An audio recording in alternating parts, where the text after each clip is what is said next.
So for those of you who don't know me, I'm Janette Lakiss, and this is Alex Lykos. And Alex Lykos is the writer, director, and of course you realise he was a starring role in the movie of Me and My Left Brain. So I'm just going to tell you one little thing about the beautiful note that we found out about Beverly Hills. In 1830, this beautiful suburb of Beverly Hills was named after Beverly Hills in California, USA, as it was becoming famous for being the home of many famous movie stars. So we just think it's wonderful that we've got the Beverly Hills Cinema here, and this is where we're having our Q&A tonight. So thank you all for being here tonight. Give yourselves a round of applause. So this film was an original stage play, and it was filmed in just 3 weeks after 2 long, hard years of time-consuming patience testing, post-production, and extremely extensive, long negotiations. It's finally on the big screen. So I'd like to introduce Alex Lykos, who's the writer, director, producer, main star, and I suppose I'd like to start by asking, and I'm going to be asking all of you to please, we're going to be taking questions from the audience as well, so you can start thinking of what you might like to ask. So Alex, one of the biggest questions that a lot of people have asked, and that is, how did you get it from a stage play to then become a film? Can you answer that quickly? Yeah. First of all, thank you for coming today.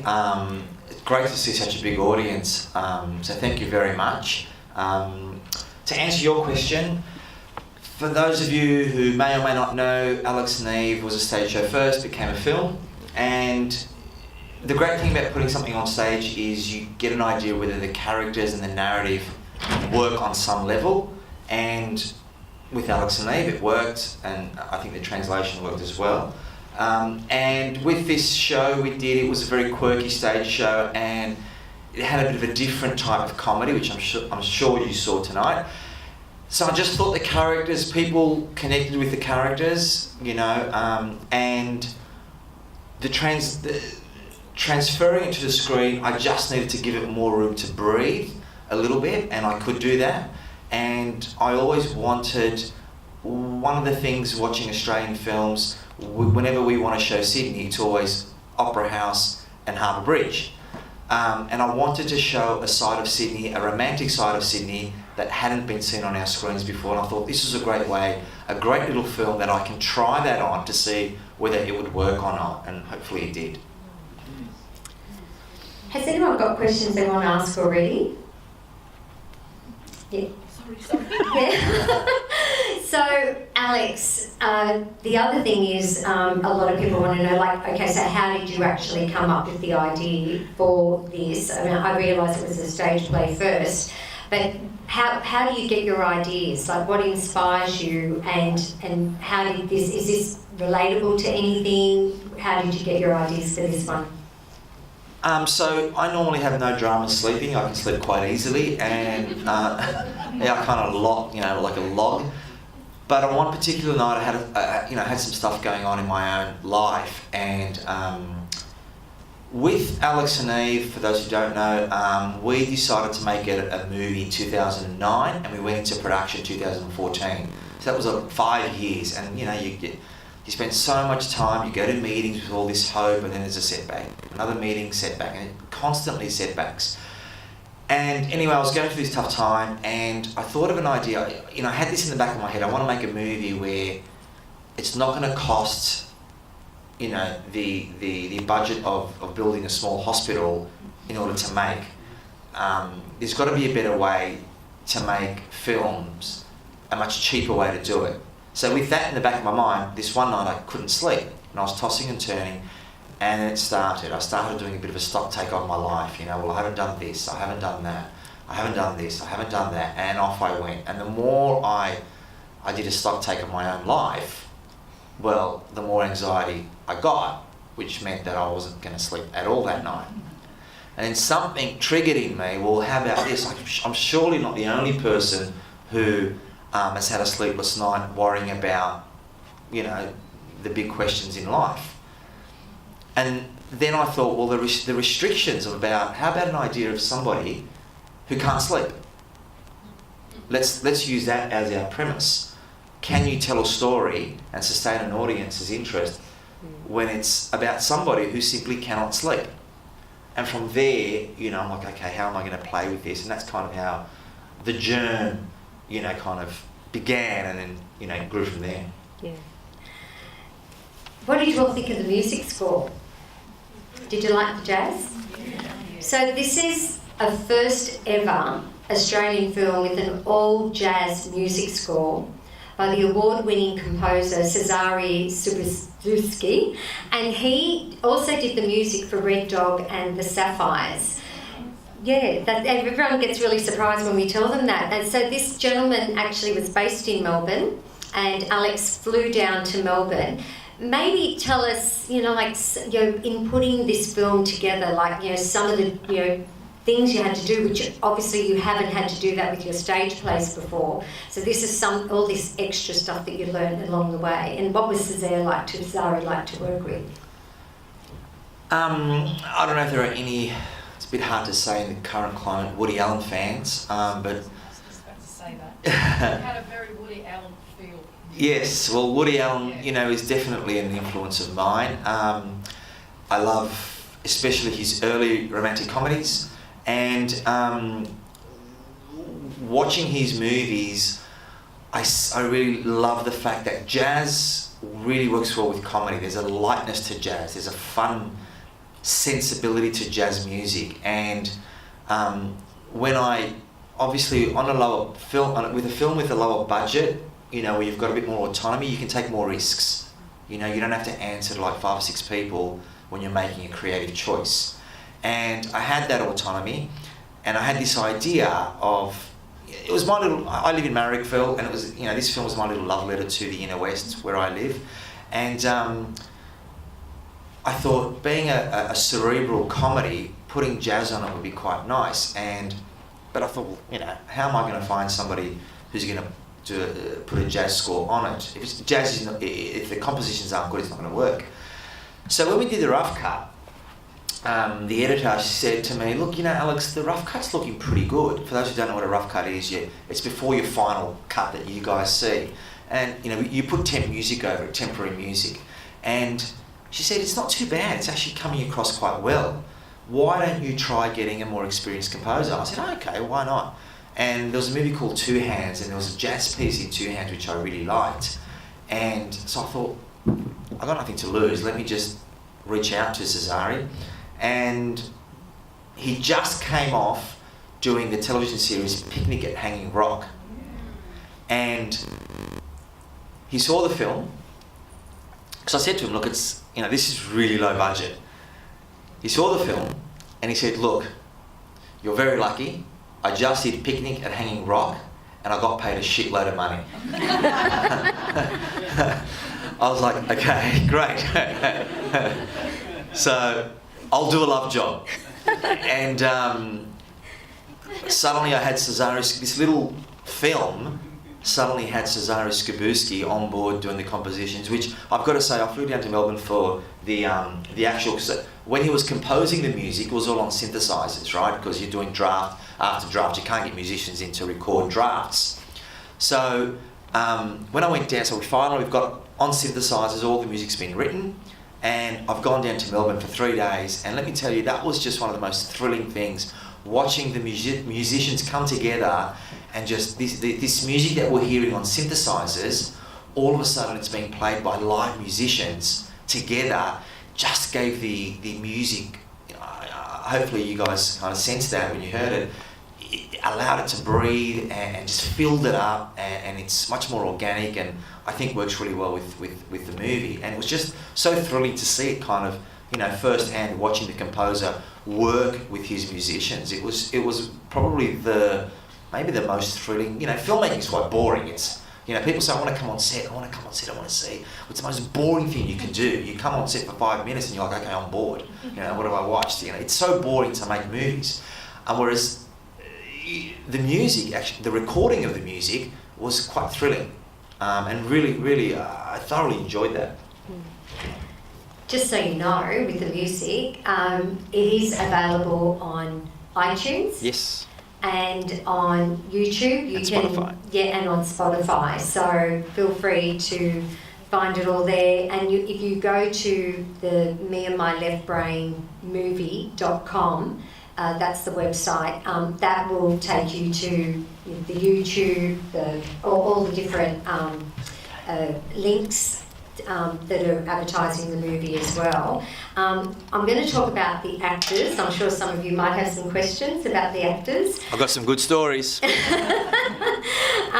But just before, because I don't want to forget this, but there's also another thing. We're going to be taking photos after this. We're going to do some, if you want to ask some more questions, just please, I'd love to get some questions from the audience. But also the hashtag will be, it's hashtag me and my left brain, hashtag me AND, my left brain. And to tag yourselves in the movie, it's at me and my left brain movie. So at me and my left brain movie, _movie. So Alex, so you've got some great actors. So you've got Mal Kennard. I'm sure you all recognise Mal Kennard. So Mal Kennard also played Ivan Milat in the TV series. You've got Rachel Beck, who was in Hey Dad. You've got Laura Dundovich, who is a former Miss Universe Australia for 2008. And you've got some really, really good talent there. So how did you get your actors?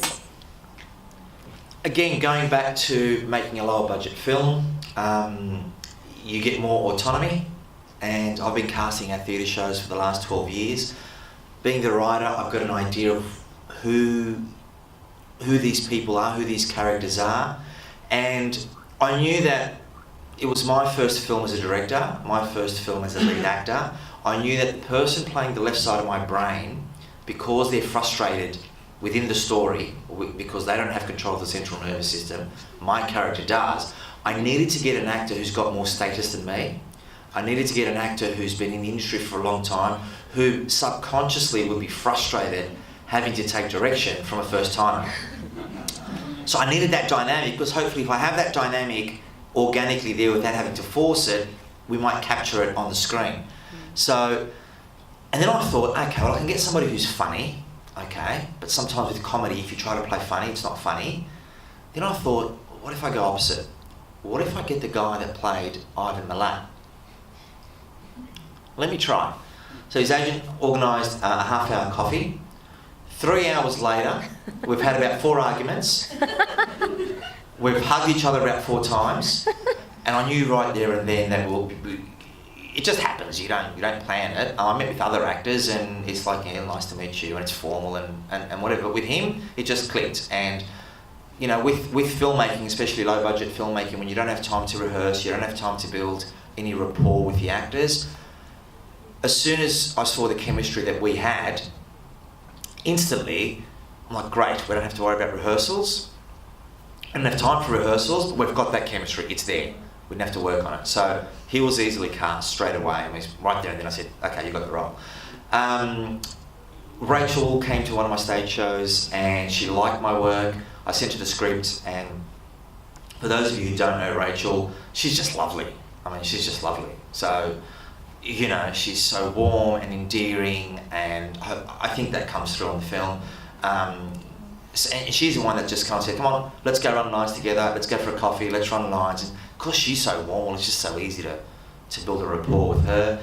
And Laura, I'd cast Laura in a project many years ago, and her schedule conflicted and she couldn't do it, but we kind of built a bit of a friendship, and I thought this role would work, and she's so tall, and we specifically, the scene that she was in, you know, the land is kind of tilted, and I made sure that I was on the lower end of the tilt, so to make her even taller.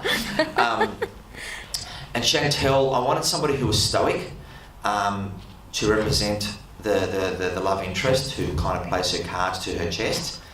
And Chantel lives in Los Angeles, and what was great about that was, well, we couldn't build a rapport because she was over there. She just flew in on her first day of shooting was a Sunday. She flew in on the Saturday. So we didn't have a chance to get to know each other and build a rapport. And I wanted that distance. There's something quite not right between them two. And by not knowing her, by being in LA, I thought that would work all right because I wouldn't have time to get to know her with, you know, pre-production meetings, whatever. Again, trying to create, in reality, the chemistry required, you know, within the character's reality. Now, whether that works or not, I don't know, but that's what I was trying to do with the casting. And Paul Miskimen, who's been in all my stage shows, well, most of them, is a dear friend of mine who has helped me with Bulldog Theatre Company, who's probably got the funniest lines, or the funniest bits in the movie with his big Irish belly. And again, just reiterating, having that autonomy allowed me to, for good or bad, you know, whatever vision I had in here, I was able to bring it out through the casting choices. How many of you recognised some of the settings? Yeah, I thought I'd get a good hand raise for that one. Yeah, Alex, you were really... Oh, you got a question? Oh, here we go. Hang on. Actually, just based on the scenery, can we just find out where the bridge was? We're trying to figure out where the bridge was. Roselle. Oh. Roselle, Iron Cove Bridge in Roselle. So it wasn't Tom Ugley's? No. Iron Cove Bridge in Roselle, and to the Woody Allen fans up there, it was my little homage to the movie Manhattan, Brooklyn Bridge. So my little tribute to someone who's influenced my work. And of course there was a beautiful Hyde Park and Roselle, and a lot of the scenes were filmed at a beautiful terrace house in Glebe. Mm-hmm. Yeah, so is there anyone else got questions? Oh yes, we've got someone. Can you yell loud? I just wanted to compliment you on using a character for the left brain, so it was good to personify the left brain as another person that you had discussion with. It was very clever. It's actually a very common technique among psychologists when they're trying to help people work out puzzles. We call that part psychology. All right. So I was wondering if you had therapy.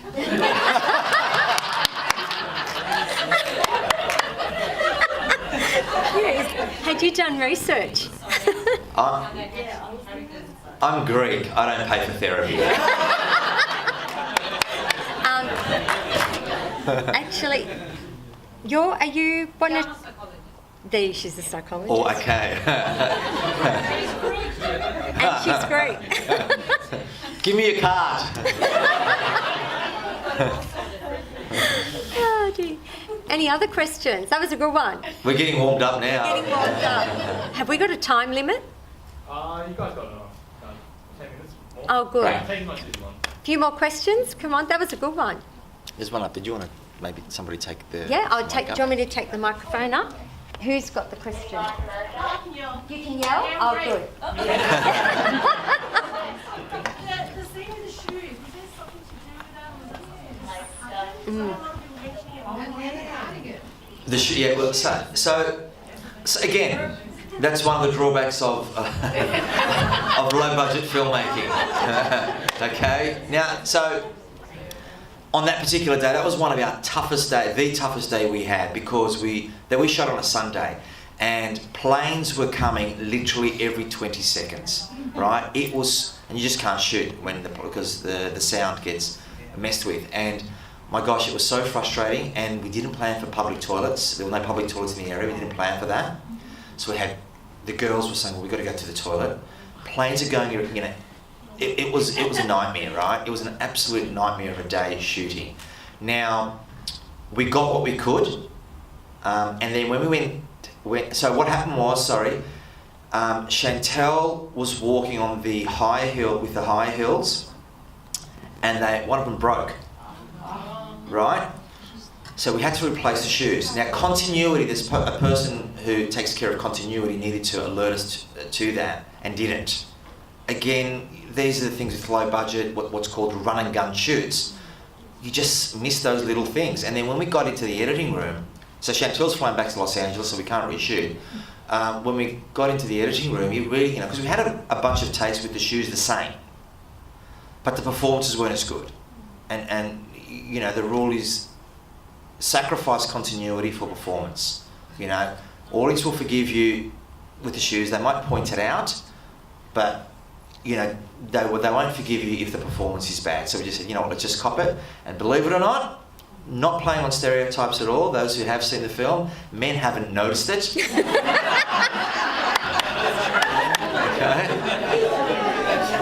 It's not playing with stereotypes. Men haven't noticed it. Okay? I can't stop laughing. See, he's just a natural. What can we say? Who else has got some? That's a good one. Who else? Oh yeah, there's another hand up there. Can you yell loud? Yes. Congratulations on such an entertaining film. Thank you. I have a question that's less about the film, but more about your career. So during the film, your character did question his career path as an actor. Are there any moments that you questioned your career path as a filmmaker, and how did you get through these times? The question should be, are there any moments when I don't question my career as a filmmaker? It's tough. It is really tough. I question it all the time. As a matter of fact, the problem is this. A friend of mine, an actor friend of mine, is going through a bit of a tough time. He's not getting much work. And he called me up a few weeks ago and he said, look, that's it, I'm done. I'm going to quit. I'm just sick of the rejection. I'm sick of the no's. I'm sick of struggling financially. I'm done. I'm going to quit. And he asked me, do you ever think about that? And I said, look, I can't quit. The reason why I can't quit is because in my downtime, when I don't have anything to do, I write. It's something I love to do. So by definition, even if I try to quit, as soon as we get done with this film, the next couple of weeks, the first chance I get, I'm going to write, just because I want to do it. Excuse me. So it's really tough, but I love the process of storytelling. And I don't know if I can quit. I'm pissed off with myself. I wish I fell in love with property development. But I didn't. And I'm stuck. Yeah, it's going, but people have already made their millions, I've been wanting to buy a golf set now for 12 years. A lousy $1,000. So, and it sucks, but I'm here now today, and we had our premiere last night, and I don't know if there's, philosophically, I don't know if there's a price tag in it. It was just so thrilling last night. The movie played to 700 people. It's playing around the country now. You guys got to watch it tonight. It's thrilling. Now, it doesn't help pay the bills. I hope it did, but it doesn't. And it is tough, but I'm stuck, basically. And, like I said yesterday, we had this big premiere, and it was great, it was grand and glitzy and whatnot. It's, you post on Facebook and it's all beautiful and looks all happy days, but I can tell you right now, I've been working on this film. I started pre-production myself probably around May 2017. So what are we now? 2 years, that I started. And I can tell you, as honestly as I can, I've had so many setbacks, so many dark moments. I've cried into pillows. I've done it all. You see the one day that yesterday or today I'm here talking before you all. It's all great and it looks good, and we'll take some photos afterwards and whatever. But it's one day in 720, or 2 days or 3 days or however long this film goes for. I'll get to enjoy it, and that's great. But it comes with a lot of dark times, and to your question, a lot of questioning of myself, of where I'm going, because of the challenge is, and sorry, I don't mean to digress, but the challenge is, you see friends of yours who are, my age, who are in, I guess, let's just say, for example, the corporate world, and, after a couple of years they get a promotion, get a pay rise, and after 10 years, you've seen gradual progression. Whereas this is so arbitrary. This film can be a hit tomorrow, and I can go buy a house in Byron Bay. But in all likelihood, it won't be a hit tomorrow. I won't buy a house in Byron Bay. It's so arbitrary, Steven Spielberg might see it, and it's so arbitrary. Back to the grind again if it doesn't, So I don't know if I've answered your question or dilly-dallied around, but it is very difficult, and I do question it, but I'm stuck because I just love it too much. Yeah. I think that's just even hearing you talk like that is what comes out in your movies, Alex. It's that very personable, and you can all relate to it. How many of you could actually relate to some of the scenes that you saw? Like, yeah, there's a lot of hands going up. So you can actually, and how many of us, you know, even whether you're married now or when you were single, but just, you know, that dating thing and just us ladies, we have that constant mind, other side of our head asking us, should I wear these shoes or does my hair look all right? Like, it's just that relating to, everything you've done in the movie. Was there anyone else? They're really great questions. Oh, here we go. We've got another one. Congratulations. Thank you. Indeed, very entertaining. I was just wondering, you have done both, so theatre or movies? What's your favourite? Theatre is definitely more exhilarating. The turnaround time is much quicker. So I can write a play, it probably takes me about 6 months to write a play. And then I cast it, 6-7 weeks of rehearsals, and I get to see the story in front of an audience. And then, you're acting, you're on stage with the audience and you're going on a journey together. And, you start rehearsing, it's, you're on script, and then you start learning your lines and you're off script, and then opening night's approaching and the excitement builds and you do the show and it's thrilling and you're there and you're experiencing everything with the audience. You're going on a journey together. However, it's a moment. The night, the show is a moment and it vanishes. Filmmaking is like going to war. You go in and you make the film and you've just got everything working against you. And it's a grind. You want to run away 100 times. You get it made and you're like, I survived it. You go to post-production and it's a grind. You're just grinding. Then it's finished and then you've got something forever. Now, whether the film is any good or not is almost irrelevant because you've got something that you can play in 10 years' time, 15 years' time. There's a legacy there. Whereas, I've done theatre for 12 years, it's now memories, great memories, exhilarating memories, but memories. Whereas the film, it's there. It's now kind of, I guess, part of your body of work that can't be erased. So more exhilarating in theatre, but I guess there's a greater, and this idea that, right now as we speak, the film's playing in Melbourne or in Perth. I'm here, and just the idea, I remember when for Alex and Lee, went to promote the film in Los Angeles. We tried to get our theatre show to play in Los Angeles, in New York, trying to get funding. We just tried so many different things, and it's just so hard. When the film went, we rocked up, sent over a USB stick about that big, champagne glass. The film's playing to people in Los Angeles and then in New York, and I'm just drinking my champagne glass. It was easy. So it travelled so much more and so much easier that theatre, it's a bit more hard to do. Both is the answer. You have another question? Yeah? I note in all your stage plays and in your movies, you're a central character. So that means you're behind the camera and in front of the camera. Do you ever visualise yourself just pulling back to have more a conceptual idea about what is actually happening in front of you rather than sitting there and having to go back and edit your own performance? Did you all hear that? No. Yeah, no. So the gentleman with Michael actually was asking, so Alex, he's obviously been to a lot of Alex's stage shows, and now seeing Alex here as a central character and in his stage shows as a central character. But the gist of what Michael's trying to ask Alex is, how does he manage being able to be in that central scene, or in the central scene in the theatre and the same in the movie, or how do you do both? Yeah, very good question. And I think you mentioned, have I ever thought taking a back seat and just being a writer-director?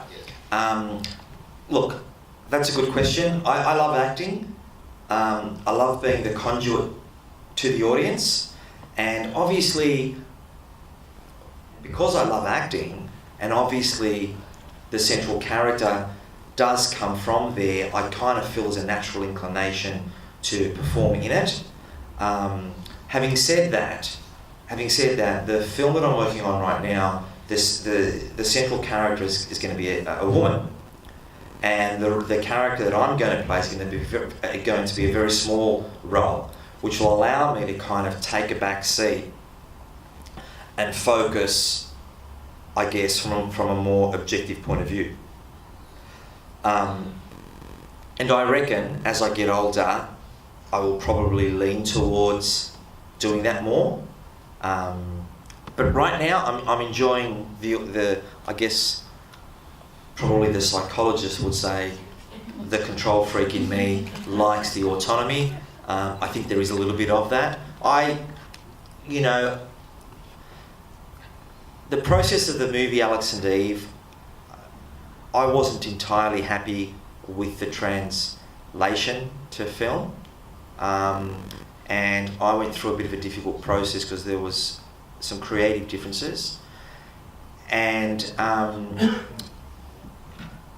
was quite vocal about it. But when I saw audiences enjoying it, I said, just shut up. It's not for you to say whether it's good or not. The audiences are enjoying it. Let it go. Don't ruin it for the audience. Don't be that narcissistic. So I found I enjoy the autonomy a lot more. For good or bad, time will tell. How are we doing for time? Any more questions? Or? Any more questions? Oh yes, one more. How did you go from being a Greek boy to be with your parents and going into the career that you're in now? So for those who didn't hear that, the lady has asked, how did Alex go from being a Greek boy with Greek parents and following this line of career? I'm still a Greek boy.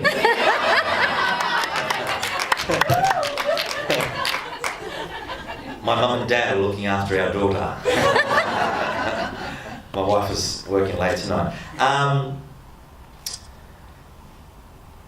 Long story short, I had little interest in the arts in the early part of my life. Growing up in Marrickville, if you had an interest in the arts, you'd probably get bashed.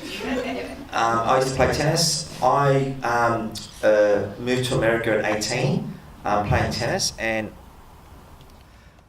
the great thing about American universities is that you don't go and do your major straight off the bat. They let you do some general courses, and I had to take intro to psychology or intro to philosophy. I had no interest in either, and I took this intro to philosophy course just because I had to. And I just somehow, you're 19, you got no interest. You're like, how can I get out of class? But somehow I enjoyed it. And I voluntarily took Intro to Philosophy 2, which they had. And this is at about 19, 20, and I just enjoyed, dissecting life. But I was still playing tennis, so I wasn't in the headspace to do anything serious with what I was learning. And then tennis, I was quite poor at it. And when I finished at around 25, 26, I came back here, kind of lost, not knowing what I was going to do. And I started actually writing little stories about, back then we had the photos, and I had all these hard copies, about 400 photos from my time in America. And I just wrote these little stories about each photo, for my own memory. And I enjoyed that.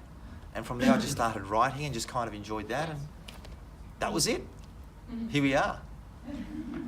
So I'll take shall we? Wrap it up? Yep. So we're going to take some photos out in the foyer.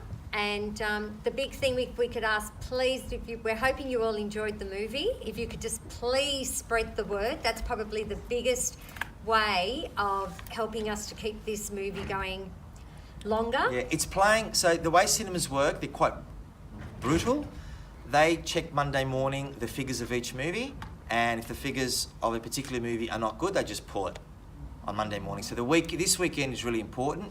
If you did like it, spread the word. We're playing in Cronulla, GU Filmhouse Cronulla, as well 3 times a day.